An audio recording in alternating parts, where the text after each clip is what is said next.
from the fight about control or lack of control, the obvious and the obvious that gives way to controversy, and then go to the matters of tariff review.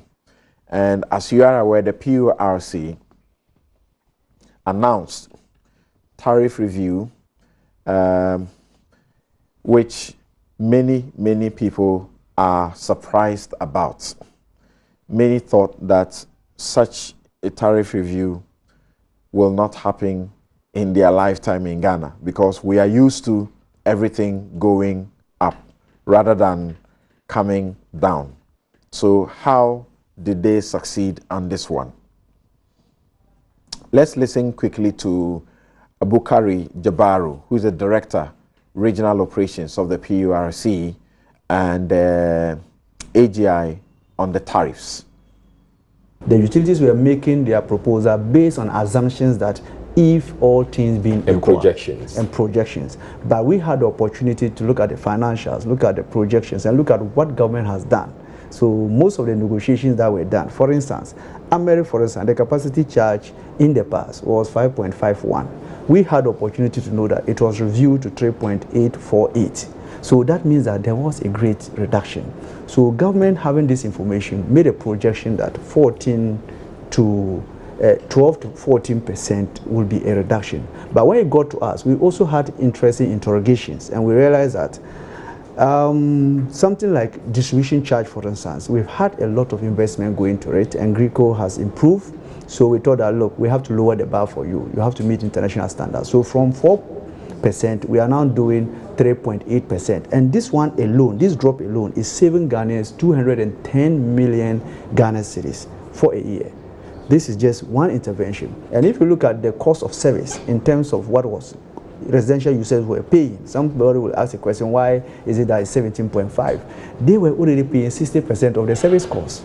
The cost of supplying you a power as a residential customer, you were only bearing 60%, whilst non-commercial users were paying 120%. That is a 20% increase for what they were doing. I did mention that we work with real figures. We work with the financial statement. We work with the various figures that we had. And proposals that were made by the utilities, even at a point, we had to pause, because at the preliminary stages, the technical committee, chaired by one of our competent, commissioners, had to pause and ask you to go and supply the necessary documents. And that is the reason why some of them it delayed. If you have a cost reduction in your major cost component and you don't pass it on to the consumers, others will do it. If you don't do so, you'll be competed out of the market. So, and we live in a very competitive environment. So really, I expect it to reflect in the pricing of the product. But bear in mind that the fees is just one of the items. And therefore, if there's a 30% reduction in energy cost for industry, it does not mean a 30% reduction in price, because it's not 100% contributed to the cost of operation. There are several other factors. So don't let us expect a proportionate reduction in price levels.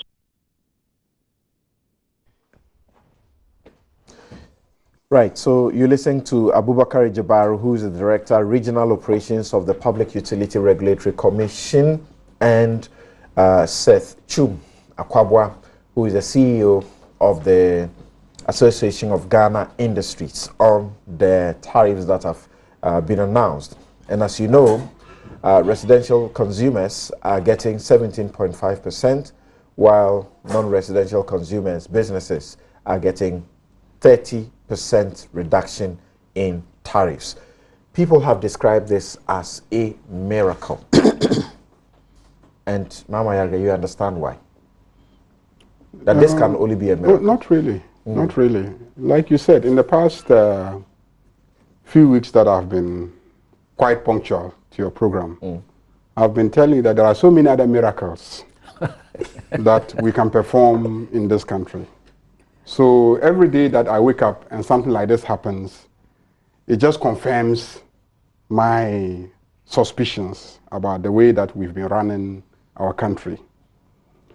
Just go next doors to La Côte d'Ivoire and ask them how much are they paying per kilowatt hour of electricity, and then cross over to Ghana and then ask, and you will see that there's a problem somewhere. I mean, there are so many factors when it comes to... What will the problem be? I have always said that one of our major problems has been inefficiency. Inefficiency, waste in a lot of the things that we do. A lot of it stemming from procurement. And that is why my campaign against sole sourcing is very critical. How do you determine the tariffs? Go to the details, the mechanics. The generators of power will come and say, we want to sell power to you at 200 cents per kilowatt hour because that's how much it costs us to generate power. And somebody is responsible for transmission and says that the cost of transmitting it to you is $2 because this is the infrastructure for transmission and this is how much investment I have made. Then a third person in charge of distribution comes to tell you that it cost me this much to distribute the power to you, and so these are the three components. Then they all engage in negotiations with PURC. If PURC doesn't do a thorough job of investigating the cost structure that each of them is bringing on board, what will happen is that we are going to have inefficiency factored into the cost, and the consumer is going to be made to pay for inefficiency. That is one aspect of the problem. So I believe that this reduction that we have seen, if we interrogate it, I am very confident that we might even be able to get more as consumers. I say this because I recall being in government and in parliament when we were approving these, agreements with the generators. Sometimes we gave them a lot of tax exemptions. A lot of the equipment that they will import, the material for the construction, and etc. And I always question, I say, but how come we're giving these tax exemptions, sometimes running into several hundreds of millions of dollars?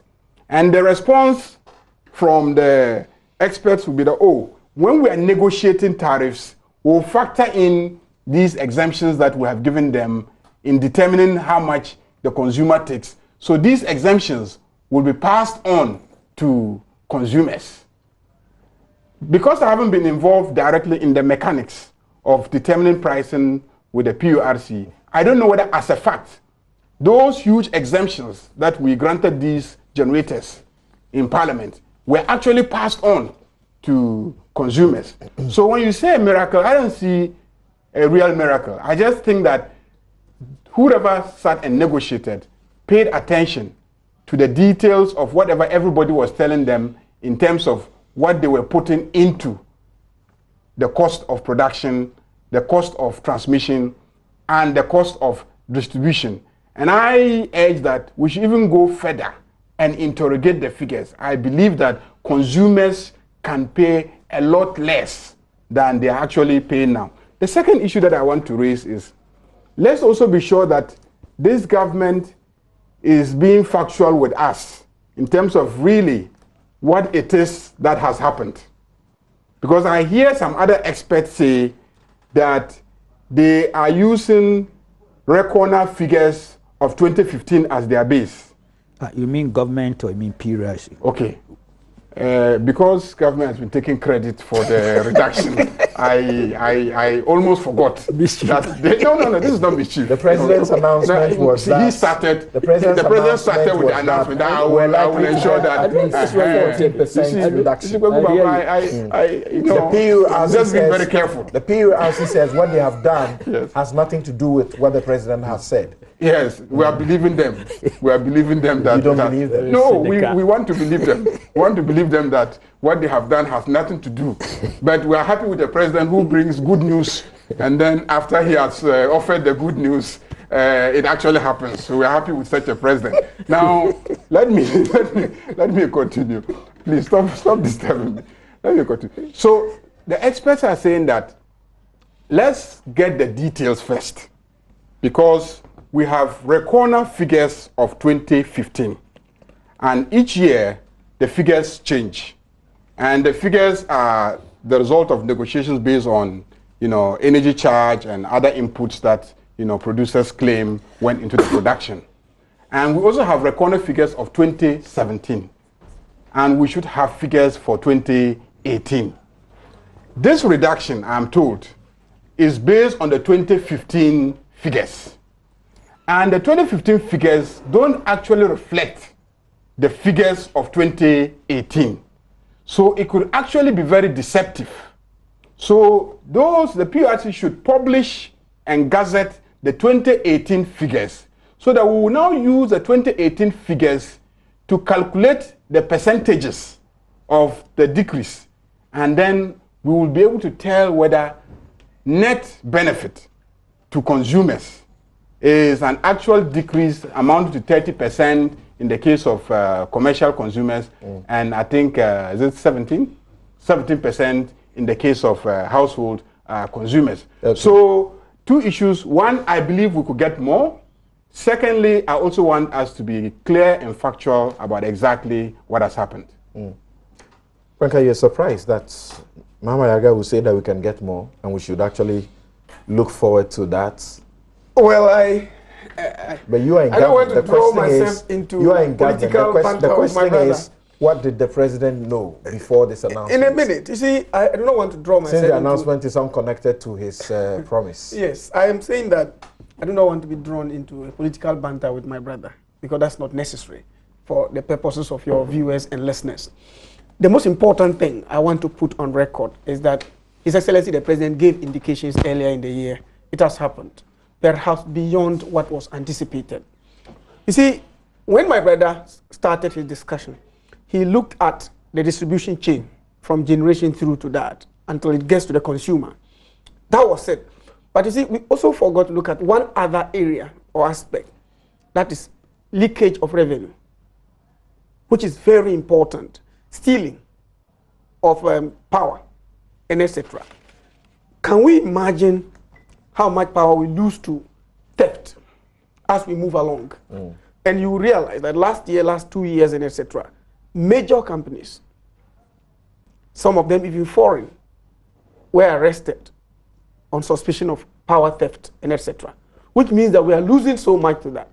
So that if we can plug these revenue loopholes and leakages, which necessarily cause the service providers to lose a lot of revenue, if we can plug that, then we may be paying far cheaper than we are paying. So what are you saying? That's another leg. Have we done that? Have we plugged the loopholes, and that's why we are getting the windfall, so to speak, or that we have reduced them in anticipation that will stop the thefts? No, I'm not talking about one factor. They are quite a multifaceted type of thing that you have to approach this issue. You see, as I indicated, you have the distribution chain, as I said. So in the distribution chain, you sometimes have a problem where somebody brings the thing. I am not generating electricity. And the one who generates comes to tell me that this is how much it costs to generate it. The one who distributes also comes to say this is how much it costs. And if you don't have a way of verifying independently whether or not there is some amount of authenticity as to what they have said, as against the real issues on the ground, you may be tempted to agree with them wholesale, in which case you could have been misled. And mind you, every power producer or distributor has one thing in mind: to make some profit. But if we pass everything that they bring onto the consumer, you may have this disparity or abnormal prices that have been inflicted on the good people of the country. My brother indicated Cote d'Ivoire and elsewhere. What would be the reason why they are paying lower tariffs compared to us? What would be the reason? It means that we have systemic problems that we need to relook at. Are we getting our calculations right? It may be that we have some deficiency in our calculations. It may be that someone who is supposed to do A or B or C hasn't done it, and as a result of which another person may be taking undue advantage to rip us off.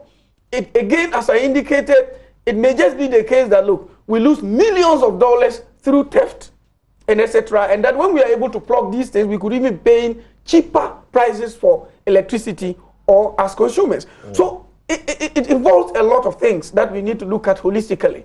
But the most important thing to note, Samson, is that all these things we are talking about, you need to provide leadership. That's the most important thing we need to do. You need to provide leadership that will be concerned with looking at the nitty-gritties of the calculations that go into payment of these tariffs. Again, leadership that will look at how to ensure that the naked robbery and stealing of these services that are provided to us are stopped or minimized. When we do that, then we could end up, as my brother indicated, paying less than what we are doing. And when His Excellency the President made this statement as the chief executive of this country, he knew what he was talking about.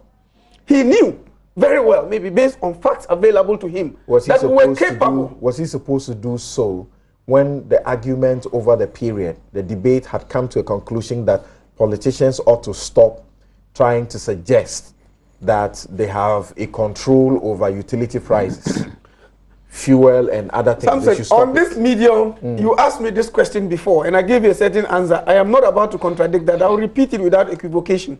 When hardship is inflicted on the good people of Ghana, nobody is going to blame PURC. They are going to say that it's the leadership, the president, or the government that has made life unbearable for them. So ultimately, he has the responsibility as the father of the nation to ensure that policies are put in place to cushion the effects that it will have on the citizenry. So that if you say that because of the independence of PURC and etc., and it's a creature of statute, let's allow them to go the way they want to go, the consequences of it will be borne by the president eventually, because he's the chief executive of this particular country. There will not be a time when the government will pass the buck, when citizens clamor for reduction and they focus on the government says, but we have nothing to do with this. It is not us. It is an independent PURC. So if you have anything, go and tell them. This will not come up again. The point, Samson, the point is this. They are an independent entity. They are an independent body. But they don't exist in a certain island of their own. They exist within a certain framework. And operating within that framework, if you go outside of it, okay, and do things that if we allow it to go the way it is going, then the people of this country are going to go into a long period of suffering, etc. Why will you not provide leadership? Why will you not make suggestions? And remember, the other time I told you again, His Excellency the President himself, an astute lawyer at that, when he was making that statement, you remember what he said? He said proposals were being made to be presented to PURC for consideration. He was not making a definite announcement of reduction. Eventually, the definite announcement of reduction has come from the PURC. So what we need to do is that over the years, as you have indicated rightly, what we are used to in this country is that PURC has come to increase prices. They've increased utility tariffs. That's what we are used to. In fact, as you indicated, it came as a shock to many people to hear that there had been this reduction, but not just marginal reductions, 37 and then 17. That's huge. So what we need to do is, has been advocated by many, we should look going forward.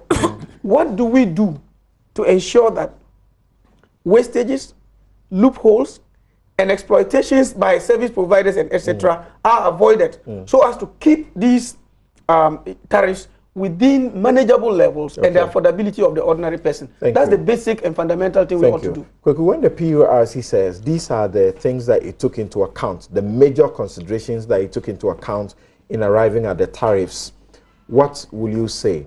It says it took this into account: consumer interest, investor interest, economic development, revenue requirement, natural gas prices, renegotiation of power purchase agreement, PPAs, prudent and efficient costs of the operations of the utility companies.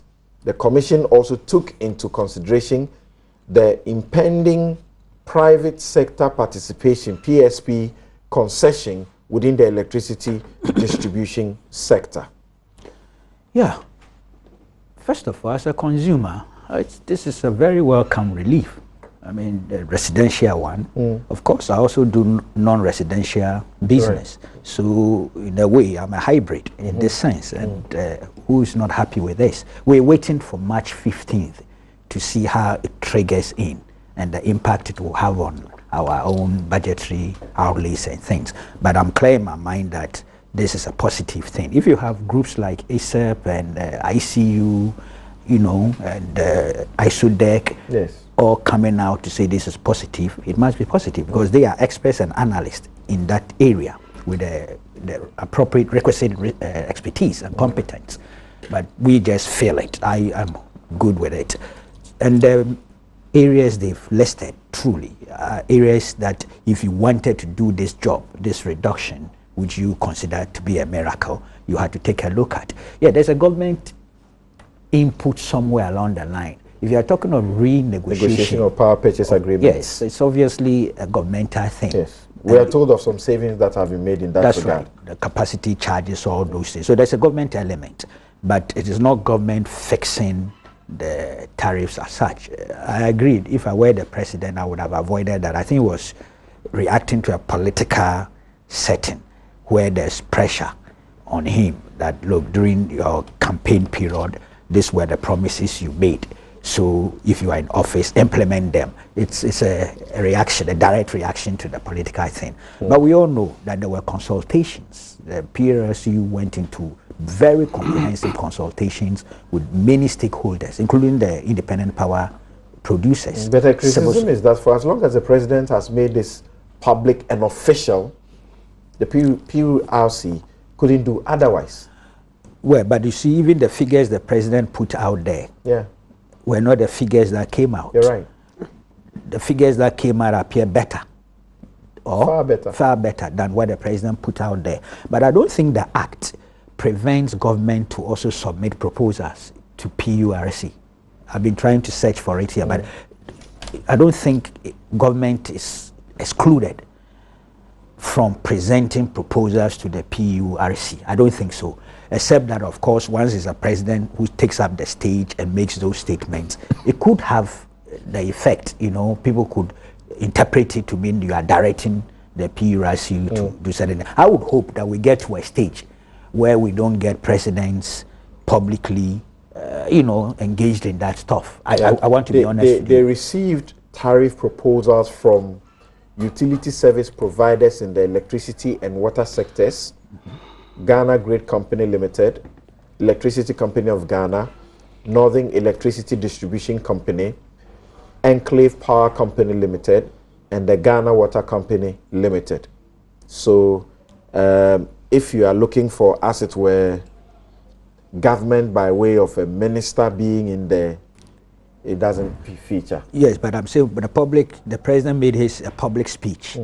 The Minister of Energy, I remember, came to clarify what it meant. But I would ideally, to be honest with you, but the way we do our politics here, and the way we've played politics with fuel prices, utility tariffs, and all. That's why you can have a situation where a president goes out to that. I would want that we get to a stage where these things are left for the actual stakeholders and the commissions that we've put in place to do that. And also, I realize that the gas element, it appears that we are shifting, bringing in more in terms of utility of gas. Yes, natural gas. Natural gas. That is also critical.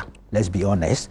We've built the infrastructure for that over a period of time.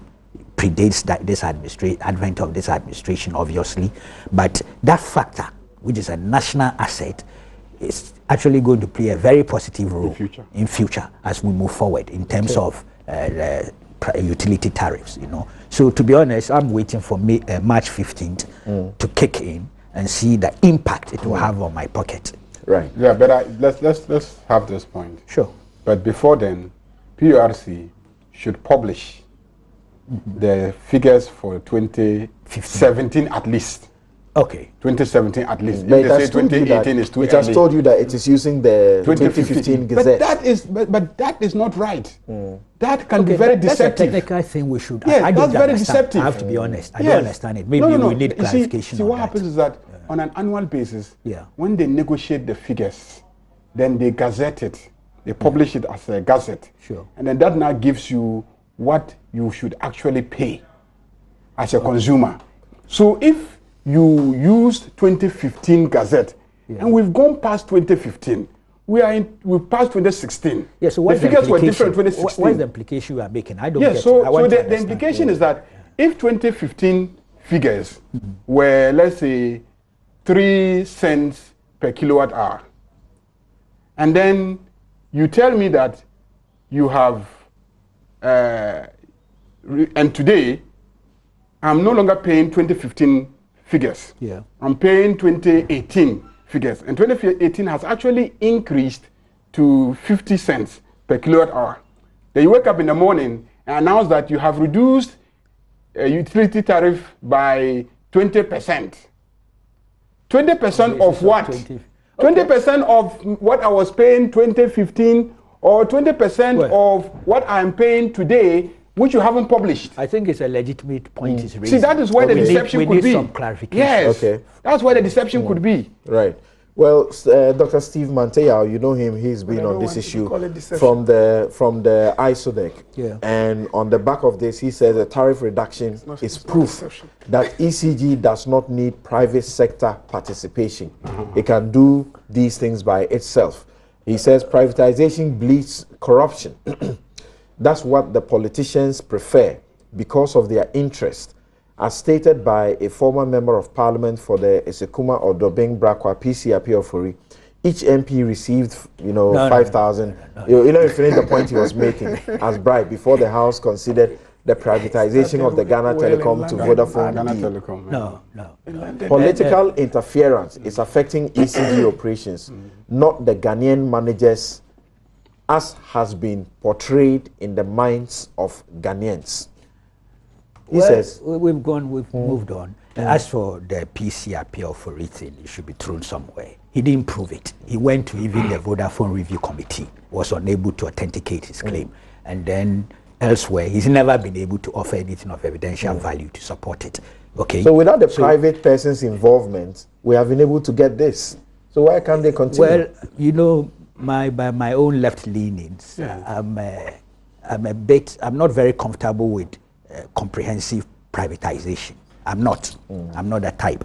But there are times that the mixture could also help. Where we have reached with this ECG thing, I'm not sure it's reversible. We'll reverse with a lot of implications to our national interest and international standing. I think we've moved on. Right. We should just make sure that privatization works in our national interest. Is it not time bound? But there's a time, it's a 25-year or is it 20 years? Am I right? Yes. It's not like forever. Right. Okay. You can educate me if I'm wrong. Yes, you're right. You're right. It's not forever. And Clara, I can imagine that beyond your home where you are getting 17.5% reduction, you are looking forward to the thing kicking into effect like Kukubako is, and you are particularly watching to see in your office how much the air conditioners will continue to cost you. Definitely. Because these days it's expensive. It is. Definitely, of course. I'm happy to any reduction. I'm sure any Ghanaian would be happy to get a reduction, both for residential and non-residential, especially because of business. Right. I am generally of the view that when we talk about the economy, we need to encourage more people to be able to go into the private sector and be able to do business. The cost of business is part of the reason why a lot of youth cannot go into business. So any reduction, really, it's good news for me, and I believe for everybody as well. And like Mama, are you expecting more? Yes, we could get even better. Oh, I'm reluctant to talk about the ECG issue because I feel it is an overflocked discussion that we've had. I think that we know the problems associated with the running of the Electoral Commission. We know of the inefficiencies. ECG. Right. We know we know of the inefficiencies. Last year. That is true. We know the inefficiencies. We know of the leaks. We know of the problems, even the management problems. Like Kweku said, the management issue, let's be honest, it isn't that we don't have competent Ghanaian managers. That's not true. We do have competent. It is not possible that if we look into the entirety of the Ghanaian population, we cannot find competent people to manage any particular institution. If you look at the institutions that we have mismanaged, it has usually not been because of competence per se, but because of the values through which we choose to run these institutions. And a lot of them, of course, in every organization where meritocracy, for example, is a value, efficiency and productivity is high. In any organization where chronism is the value, productivity falls. Because the reason being that there's no incentive to give of your best. Not that you cannot. If you are pushed to, you can. But there's no incentive to be pushed, because you know that whether you keep or lose the job doesn't depend on your output. So there are very few people under those circumstances who will put in their best regardless of the situation. But normal human behavior, you don't have to. So I think we have to move away from telling ourselves the lie that we cannot manage. We can manage. We have not been managing well, or we have not been committed to implementing the solutions that we know. So the issue of the problems, I think we know the problems already. The solutions too, I think we know the solutions already. What our main problem usually has been is commitment to implementing the issues, and commitment to putting in place the right values that are required, not just for ECG, a lot of other industries as well. So like I said, I'm reluctant to really talk about this, because I think we've talked about it over and over again, and the problems are known, the solutions are also known. What we need is the commitment to implement the solutions. All right, I'll come to you. Mama Yaga has a second intervention to make, but let me share a couple of your views that you have sent in now, and we may actually also speak to the ECG briefly, because there appears to be some points that they would want to canvass further or explain further to us. Fuseni Safianu says that the utility tariff reduction has come at a better time now, more than ever. This is a mark of competent leadership and caring government. At least Nanado is now putting monies in our pockets. Okay, so once again, that's where you get it. Kukubaku says he wishes that we could do away with this, but the president is taking the praises, and don't be surprised that when we get to elections, if the situation is still that stable, it will be a major campaign, message. Musa Abatwa in Kumasi says the ADB bank takeover or acquisition of controlling shares by Unibank is clear admission that the economy is under intensive care unit, and something must be done quickly to save the situation, or we are heading to the ditch. Ghana deserves better. Well, I hope you listened to the education that came in as far as that issue is concerned. Efo Newton in Mankranso says that the alleged takeover of ADB by Unibank is a clear manifestation of a poor management of the economy by the managers. Banks are now feeling the heat. The Bank of Ghana must tell us the truth. There will be more takeovers in the coming days. There's none yet, so which is the more? He says, let's watch out. Kofi Sika says, so what does 17.5 and 30% reduction with respect to 2015 tariff mean? Could you explain that to us? Okay, what were the 2015 tariffs, and why use that and not the current tariff? Because we are in 2016, there was as much as about 50% reduction. So why do you say reduction? So why 2015 as the base? If I used 100 cedis previously, does that mean that going forward I would use 82.5 cedis? If that isn't the case, then what will it be? I think it's very clear. We don't need to belabor that point. But hopefully when we get the the ECG PURC on the line, we'll get them to explain that for you. Akwesi Obeng in Ejuso Bisasi says that I knew MPP government could reduce the tariffs, as we said during the 2016 election campaign, but I didn't think we could reduce we could reduce it at those percentages. This is unprecedented in the history of Ghana. So let us commend the government. We are going to enjoy these reductions because of the renegotiation the government had with the power producers and the fiscal discipline by the government. Okay, so there you have it. The political game will not abate. Then a couple more of your messages as we get to speak to the PURC and get some explanation for those of you who want more explanation on the issue. Okay. Now let me have Amayara make his input quickly. What's the intervention you wanted to make? Well, I mean, the point that Kwekubaku made about the takeover of the ECG, the compact that we have with the U.S. government. If you ask me my personal take, I mean, this is not an NDC position. This is my... It's not takeover. It's private sector participation. Private sector participation. If you ask me my personal take, I don't support that. Because it really saddens me to think that a basic thing, we're not even talking about the invention of electricity itself. Did it come to Parliament? But like he's saying, we have gone beyond this point. Did it come to Parliament? I'm checking. Yeah, well, I mean, I have one vote. I asked the question. Did it come to Parliament? I haven't checked that. Are you sure? No, I haven't checked that. It's not every day. I wanted to know how you voted. No. Well, voice votes, you can't tell who voted for and who voted against. But let me, this is very important. I think that we should rethink our position on the matter.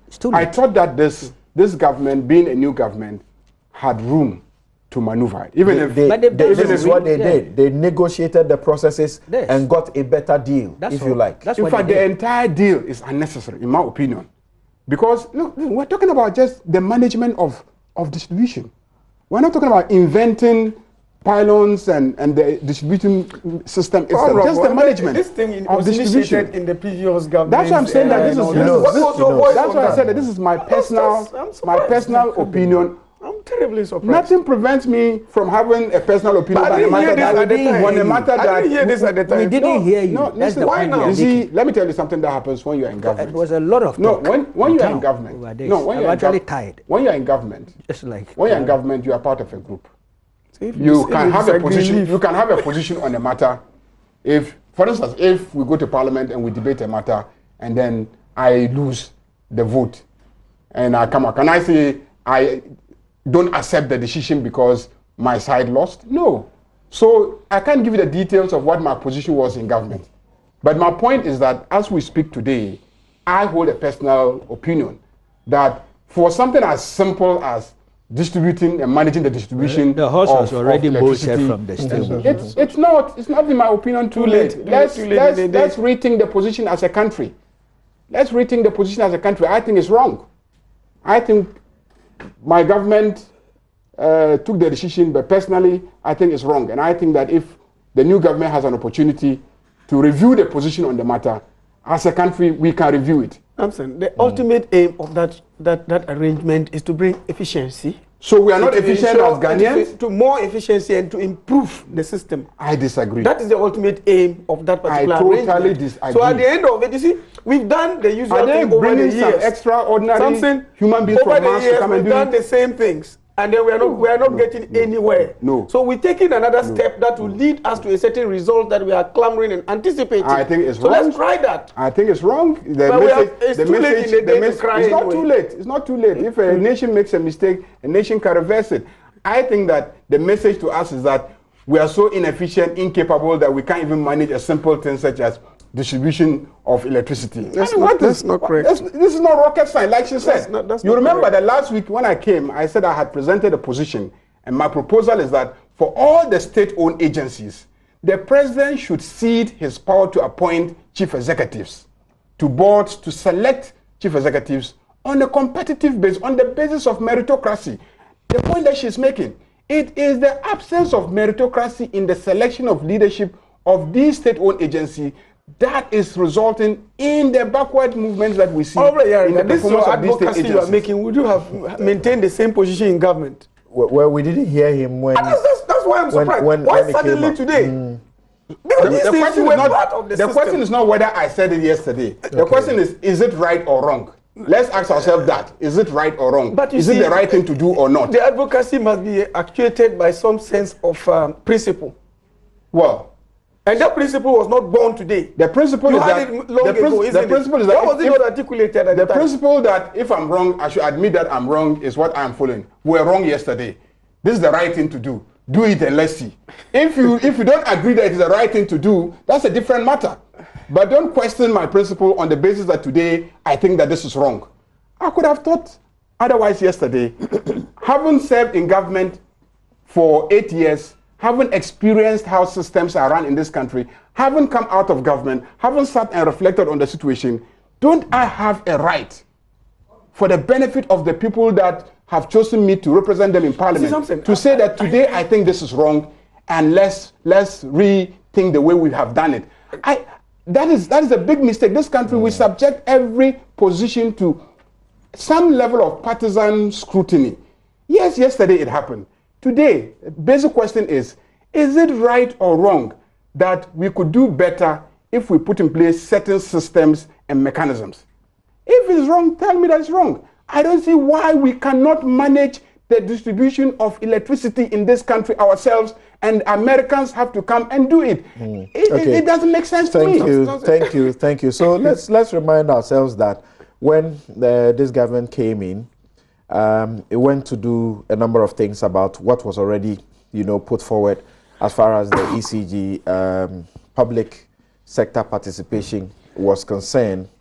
And government required that one, Ghanaians own at least 51% of the concession. Two, there should be no involuntary layoffs as a result of the concession. And you must have heard the president when he addressed the May Day, one of it, and expressed some of these concerns. And again, the term of the concession was to be reduced from 25 years to 20 years, which Kwekubako referred to earlier. So comparatively, if you look at it, this government has made a lot of gains for the process. And see, the process had gone to a stage. Yes. Pragmatically, what government did was what was the option available. No. A cancellation. No. Okay, so you are giving me money to the do something. I say I don't need. I can do it without your money. The PURC's Jabaru, who we listened to earlier, is on the phone. Thank you for joining us, Jabaru. Hello, Abubakar Jabaru. Thank you, my brother. Okay, if you can reduce the volume of the set before you, it will help so that you hear me directly. Yes, I've done that, my brother. Okay, before any intervention, what our audience want to know is, what is the meaning of the reductions as announced? Does it mean that they will in fact pay less? Yes.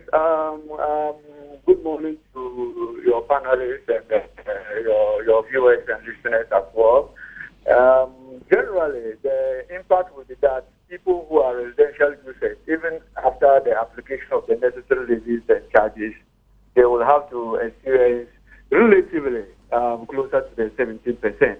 And those who are residential also are relatively 30%. And those who are in the other categories will also get the same reduction. But what is the base? 20, for which we have done, and we have come up with the average reduction that we have. Okay. But, the point about your use of the 2015, is it the tariff Gazette notification? Yes. That is the main reason why I just thought that we need clarification. Okay. You see, it keeps on coming up about what I would want Ghanaians to know and your panelists to know is that PURC, since 2019, we had a major tariff review and we gazetted some figures. Those figures had not changed since till today. There have been several interventions. There was in 2016, there was some out of a demonstration from TUC and other pressure groups. Government called for a revision. PURC never did any revision. But government had an arrangement with the utilities, and there was a realignment in terms of restructuring of the 50, and there were some subsidies that were also passed on. Subsidies are out of our remit. It's purely governmental. Then also when I think MPP came in 2017, there was another intervention reducing the street lighting and the other levy to 2% and 3% respectively. And those ones are out of the remit of PURC. So we deal with energy, and we have done what we have done, and we have a base. And the base we had was 2015, where we had indicators that we used, and we have revised those indicators to reflect current trends. But whatever has happened in between, PURC never had any tariff in between. So once in a while we gazetted, and we're gazetting the same figures as they were in 2015. But because of the respective governmental interventions, people were seeing some reduction or increment one way or the other. But that wasn't based on PURC tariffs. All right. Thank you very much. I just wanted to bring that clarification. Thank you very much. And you are working on water as well. That was part of your announcement. Yes. Because the commissioners needed a further clarification and some things we put in place. So we'll come out with the water tariff. We have any ideas, the percentages to expect? I'm with the secretariat, so as and when I'm mandated to talk about it, because the commissioners will look at the revenue requirements and they also look at social interventions and social indicators and come out with a decision. But I can assure you that maybe there will be some kind of a shift downward a bit. Okay, let's pray that it will run faster down, not up. And my friend Pemka Dindiok in the studio reminds me of how you used to run. You used to run. You were also bad. You used to run at for Ekwafo and for the University of Ghana. Okay, so have a good day. Thank you. Thank you, my right. Okay, so we take a break here. Fellow farmer here. We take a break here, and we return to get your understanding of what Ghana Beyond Aid means. The president has been defining it. Do you feel he means it? If he does, will he succeed, and how? Is it familiar rhetoric? We'll be right back.